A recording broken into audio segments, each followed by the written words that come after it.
What I'm going to be doing tonight is a program called, I call it The Songs and Music of Running Dog and His Electric Lackey.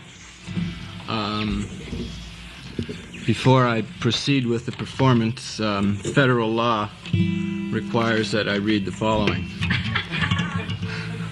Warning.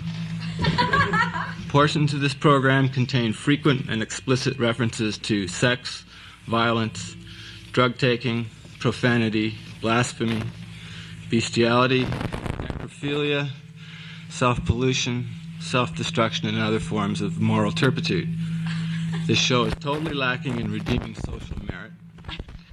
It is rated GT, generally tasteless.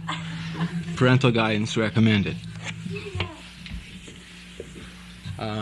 What that means is that some of you may find these songs a little offensive, but what the hell, I'm not too thrilled about some of you either.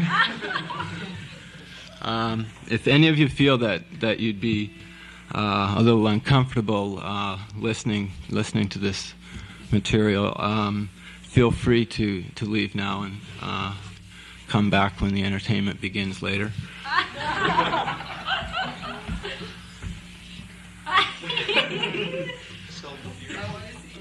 Well, we have a game group.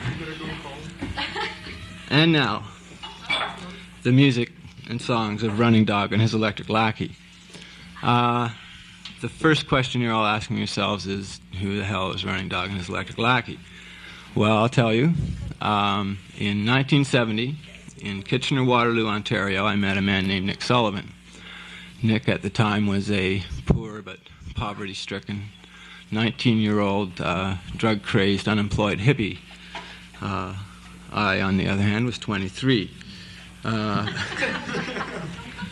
One night after a particularly harrowing LSD experience, we decided that we would form a band and write a bunch of songs about perversions and depravities and weird trips like that, and call ourselves Running Dog and His Electric Lackey.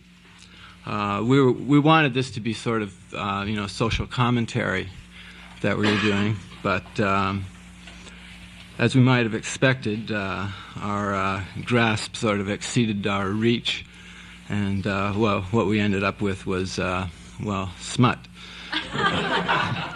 A higher level of smut, perhaps, but smut nonetheless. But our friends seemed to enjoy it.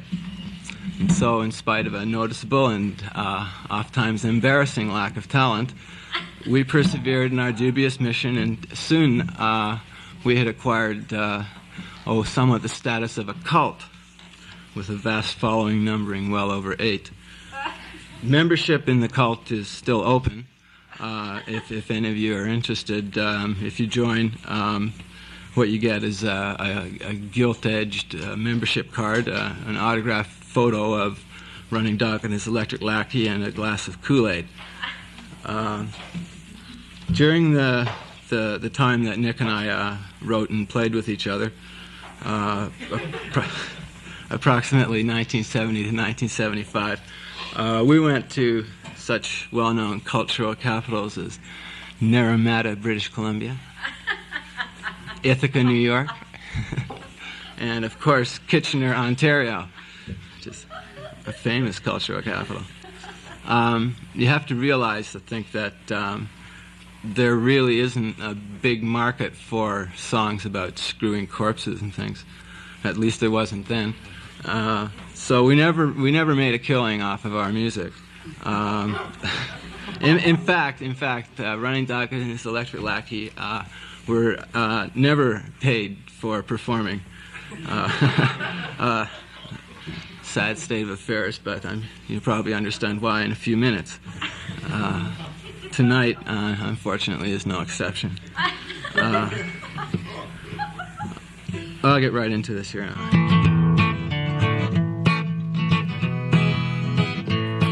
I don't believe a word of it. I don't believe it's true that Mary was a virgin and Jesus Christ was too.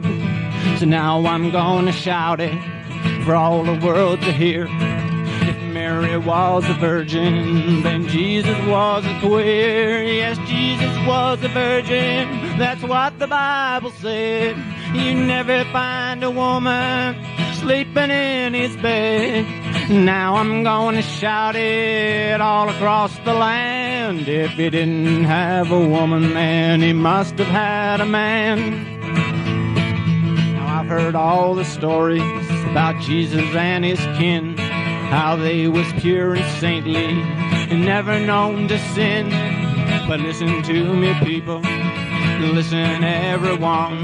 They may have gone to heaven, but they didn't have much fun. Yes, Jesus was a virgin, that's what the Bible said. You never find a woman sleeping in his bed.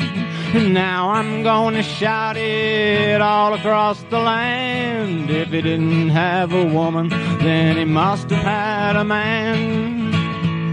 Now the Lord, he is my shepherd, at least that's what I'm told. And if I follow Jesus, I can be one of his fold.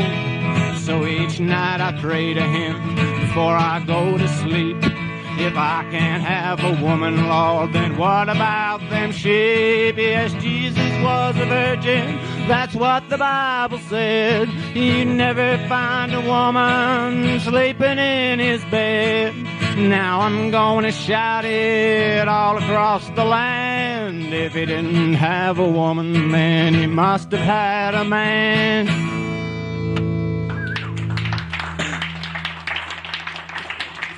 Thank you. Remember those early rock and roll movies, like Rock Around the Clock and Gidget Goes to the Beach Blanket Bingo and all those. The basic plot of those movies was that this big name rock and roll band was coming to play at the local high school. The kids are all excited. Oh, gee, Bill Haley and the Comets are coming to play in our town, you know. And their parents are all freaked out because these devils, Bill Haley and the Comet, they're coming. They're going to corrupt their poor innocent little children. There used to be articles in magazines like Reader's Digest entitled "Rock and Roll: Threat or Menace." They were about how this music was going to turn the kids into sex-crazed animals, and it was all a communist plot and stuff like that. And the kids are cool, and they just say, gee, Pop, you're just an old square, you know, we're just going to have fun. Pop would look at Mom and say, do they have to play it so loud? You know, remember? Well, the strange thing is that those guys were right. Not only does rock and roll music turn kids, pure, innocent, suburban kids, into sex-crazed animals, and not only does it cause drug abuse, homosexuality, brain damage, and tooth decay, but it's far worse than even Reader's Digest ever imagined. Rock and roll is a killer. He was just a little kid, and his name was Jed. He had earphones growing out the sides of his head. He was just a little boy, but now he's dead. He overdosed on rock and roll. Well, he never used to sleep, and he never used to eat. He just keep on rocking to that 4/4 beat. But he paid his dues in rhythm and blues. Now he's sleeping in a 6-foot hole in the ground, lying down. You can tell that he's starting to decay, but his toes keep tapping and his hands keep clapping, and he boogies while he wastes away. Well, he knew all the numbers on the top 10 charts. Yes, he knew all the words and the music by heart.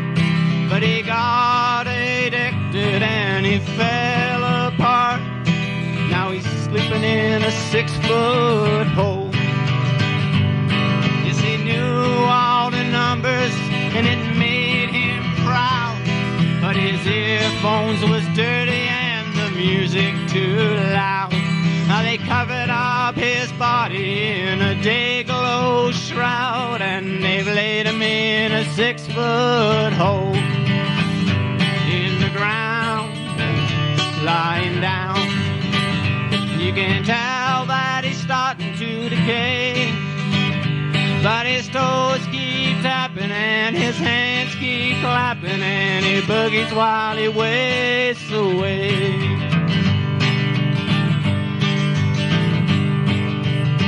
He was just 14 when he blew this scene. Oh, but that's no reason all to mourn, 'cause he keeps on moving and he keeps on grooving. Now he's rocking on to Gabriel's horn in the sky way up high. He's a-sitting on Jesus' right hand. Now they're playing rock and roll in that city glory jet's the leader of the angel band.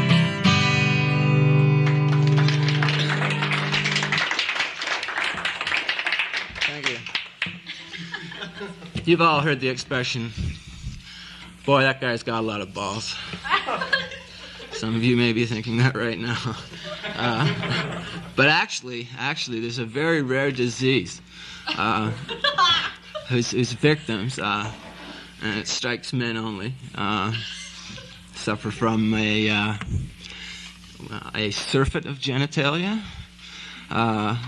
They don't experience any physical pain, but you can imagine that it's a severe social liability. I mean, it's very difficult to explain to someone, you know. Oh, gee, I'd really like to play tennis with you, but, you know. At any rate, Nick and I decided to write a song that would convey some of the torment, the angst that these unfortunate misfits go through in their lives. So we wrote a song called The Multi-Testicular Man. I've always been a lonely guy, living tragedy. No one likes me 'cause they know that there's no one like me. I'm lonely 'cause I'm different. The difference is my gland. I'm not like you, I've more than two. I'm a multi-testicular man, but all my balls never did me no good, no how. All these balls, still I'm climbing the wall. There's 40 pounds of balls inside the bag between my legs. Some the size of mustard seed, some the size of eggs. Thanks for the chair, but I don't care to sit when I can stand. I'd rather be a eunuch than a multi-testicular man. But all my balls never did me no good, no how. All these balls, still I'm climbing the wall. I spend my life in a honky-tonk when no one knows my name. And no one ever asks me how. My pride's become my shame. I spend my life in misery, drinking whatever I can. I drink but can't forget that I'm a multi-testicular man. And all my balls never did me no good, no how. All these balls, still I'm climbing the wall. All my balls never did me no good, no how. All these balls, still I'm climbing the wall.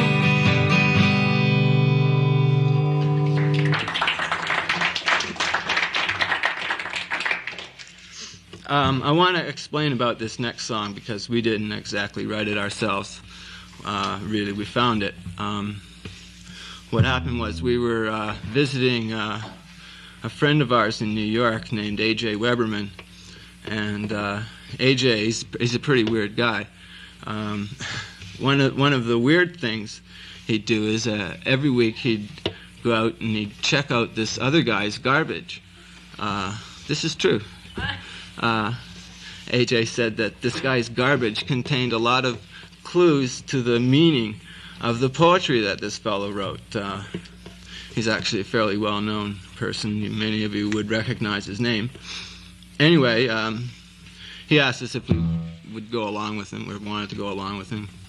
We said sure. We never picked through anybody's garbage before. We were pretty stoned anyway. So we're sorting through this guy's garbage, and we come across this book. It's sort of like one of those high school scribblers or public school scribblers that you used to get in school. And we asked AJ if he wanted it, and he said no, he already had hundreds of them. And he was more interested in this guy's used Kleenex and broken harmonicas. So there's all these songs written in this book, but mostly it's like they're really bad songs. I mean, the guy knew what he had written when he threw it in the garbage. There was one I remember called Like a Rolling Home. Really bad. I mean, just junk. Another one was called Hey Mr. Trampoline Man. Bad stuff. But there's one tune in the book that we figure's got a bit of life to it. So we sort of brushed up a bit and cut out a few verses, and we ended up with a song called Death Did Not Part Us. It's a little morbid, but it has a catchy chorus. Consolation Row. That was another one. Bad songs in that book.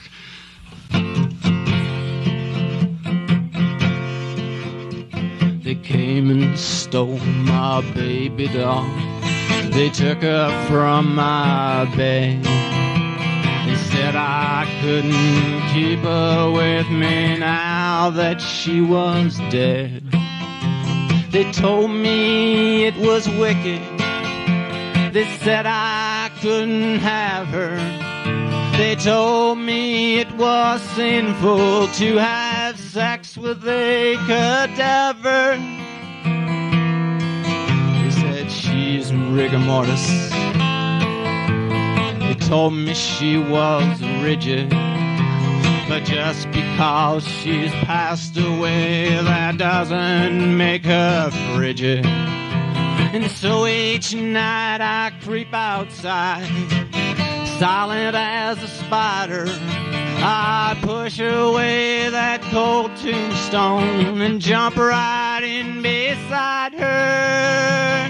I'm gonna roll back the lid on that old oak coffin and fuck my baby tonight. I'm gonna roll back the lid on that old oak coffin and ball her while the stars shine bright. Now everybody's saying that she's decaying, but you know that that ain't right. I'm gonna roll back the lid on that old oak coffin and fuck my baby tonight. I don't want your uncles or your sisters or your nieces. Babe, I'm gonna bring you back if it has to be in pieces. And I won't let them righteous varmints come in here and steal ya. 'Cause there ain't no pleasure in this world compares with necrophilia. I'm gonna roll back the lid on that old oak coffin and fuck my baby tonight. I'm gonna roll back the lid on that old oak coffin and ball her while the stars shine bright. Now everybody's saying that she's decaying, but you know that that ain't right. I'm gonna roll back the lid on that old oak coffin and fuck my baby tonight. We will live in harmony, we'll live in peace together. We'll buy ourselves a double bed in a coffin lined with leather. with a summer vault in the country. And wouldn't it be wild? Maybe in a year or two we'll have a stillborn child.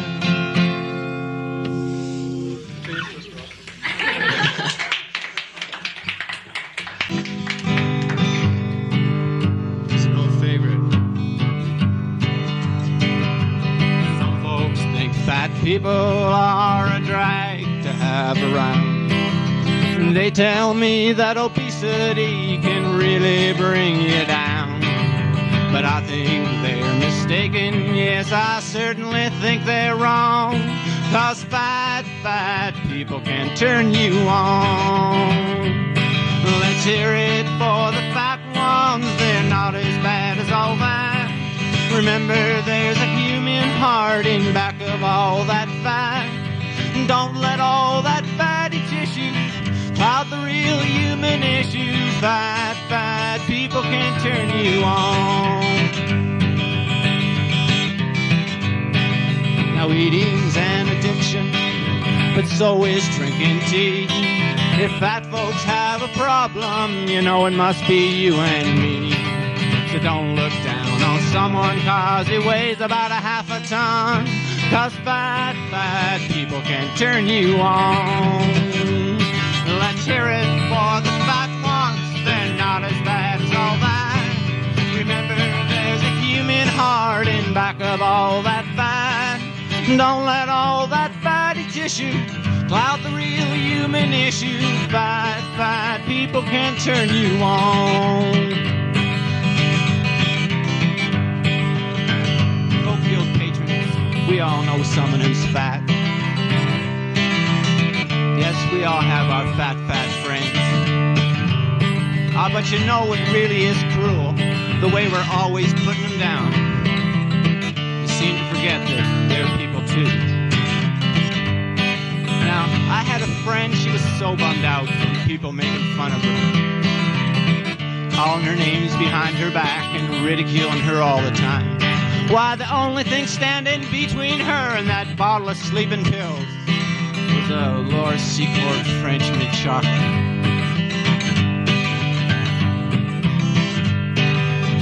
But then one day someone told her, they said, I love you anyway. Now her whole world's been changed. Yes, it has. So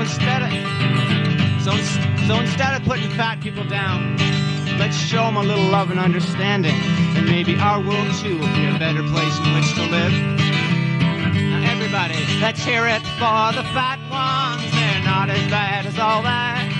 Remember, there's a human heart in back of all that fat.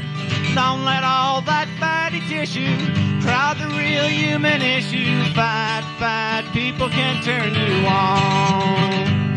I said fat people can turn you on.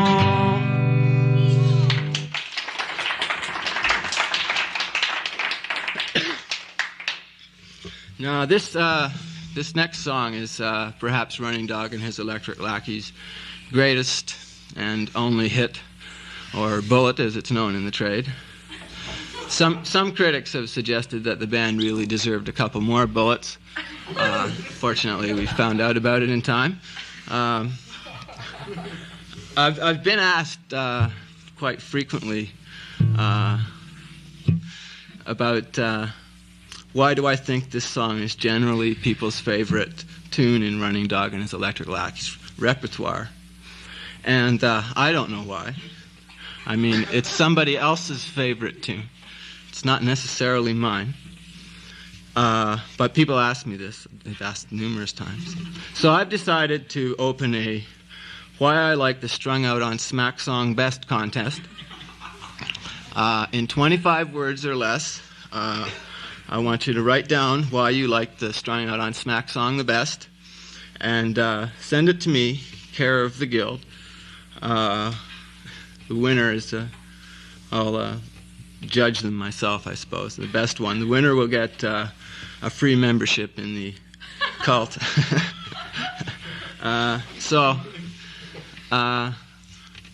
This is, well, I think this is this is people's favorite actually because it's a plaintive ballad about true love and blue skies and sunshine and drugs.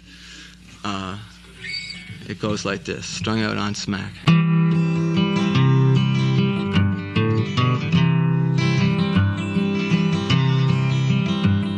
Strung out on smack, sprawled out on a rug. Spent all my money on that heroin drug. Then you came along, main line from above. I got off my horse and I OD'd on love. Got rid of my needle, my cup and my spoon. Instead of the floor, now I gazed at the moon. 'Cause you came along, main line from above. I got off my horse and I OD'd on love. Turned my back on the man that was doing me harm. I swore that we'd never part. I took out the needle that was stuck in my arm. Instead I stuck you in my heart. My skies were all clear, I could see through that cloud. Baby, I love you, I shouted out loud. 'Cause you came along, main line from above. I got off my horse and I OD'd on love.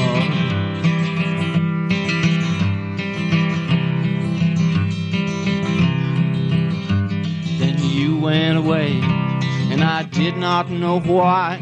For a week and 3 days I did nothing but cry. My heart, it was broken, my fate, it was sealed. I got back on my horse and I OD'd for real.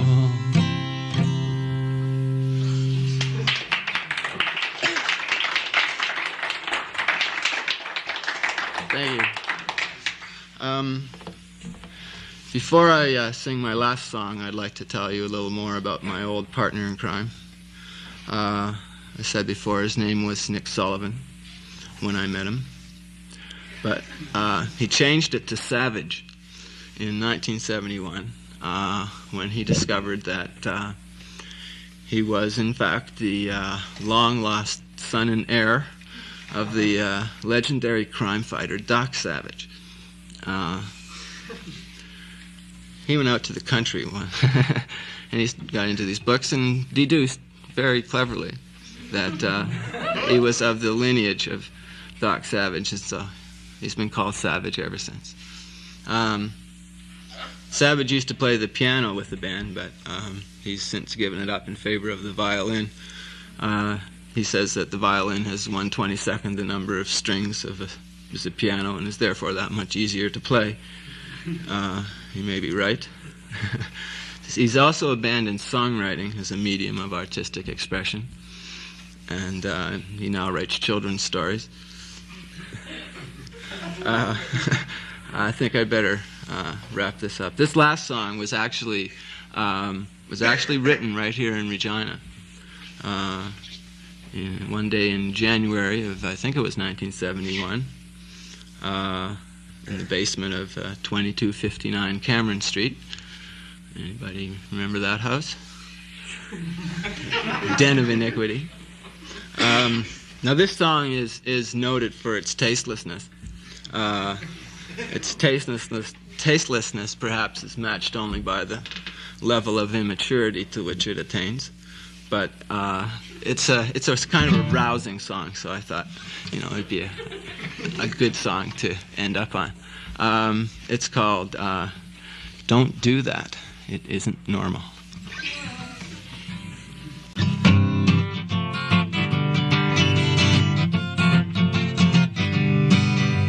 Don't do that, it isn't normal.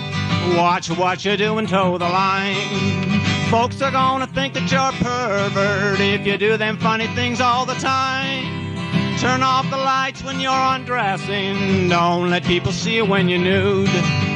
Don't ever do it in the morning. Did your mama never tell you that was rude? Don't scratch your crotch when it is itchy. You wait until there's no one else around. Don't pick your nose nose when you're in public, and if you fart, don't let it make a sound. Don't you know that it's unnatural to think about sex all the time? Don't you know that masturbation is gonna leave you crippled and blind? Don't admit you've got a body, just pretend those organs are not there. And you never really know when your seams are gonna go, so don't go out in dirty underwear. Say don't do that, it isn't normal. Watch what you do and toe the line. Folks are gonna think that you're a pervert if you do them funny things all like balling when you're single or playing with your dingle if you do them funny things all the time. Thank you. Thank you very much.